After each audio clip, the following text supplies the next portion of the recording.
In this video, I'm going to share to you on how you can add a frame on a picture in Microsoft Word.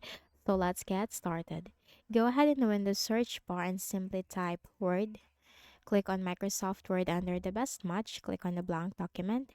So here we need to insert a picture first. So click on the Insert tab on the ribbon. Click on Pictures. Click on this device.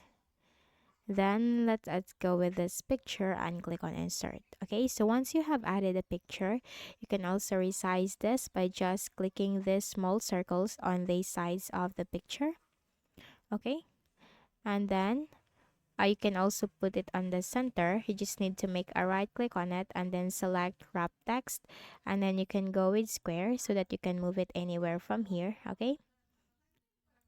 Okay, so you have to select the picture. In order to put a frame, you have to select it so that the picture format tab will appear right here on the ribbon. Now click on that. And here you have picture styles. Click on this drop down and you can choose different types of frame from here.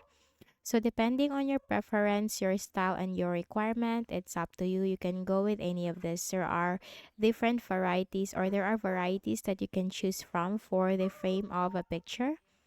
Now let us go with this one. Okay, so as you can see, now you can also click on the picture border, click on this drop down and change the border from here for the color.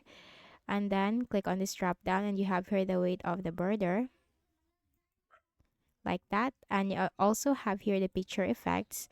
So it's up to you. You can go on with this one. And that's it, okay? That's how you can put a frame to a picture in Microsoft Word. So, I hope this video helped you. Kindly please do not forget to hit the like button and subscribe to this YouTube channel for more tutorials like this. Thank you for watching.